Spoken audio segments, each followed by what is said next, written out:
Atopábame sentada escoitando, non só a voz nostálxica e ronca, na que cantan as anduriñas alegres, xogando nas altas copas dun carballo. Divisaba tamén nos seus ollos con ledicia os máis fermosos amenceres, para el e para min, vistos xamais.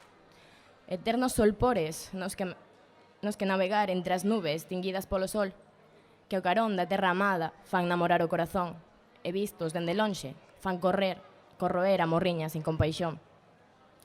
O seu corpo canso contaba historias para non dormir, injustizas daquel tempo en que cesou de respirar, cando a alma perdeu o seu lar.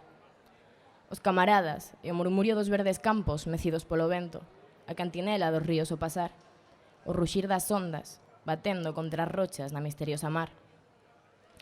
A esta pequena a súa vida relataba, antigas andanzas cos pés cheos de terra a volta dos bailes, o xogo das agochadas até que susurraba a santa compaña, fuxir cara ao muiño coa súa compañeira, os bicos prohibidos tan doces como os chuchameles baixo a arboreda.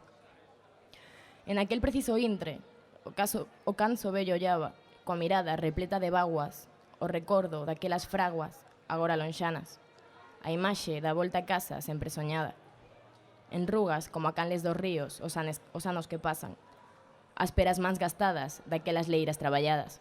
Nos seus beizos tatexaban antigas lendas por sempre memorizadas, e no seu ollar un sorriso tristeiro ao lembrar o exiliado vello a súa Galiza amada.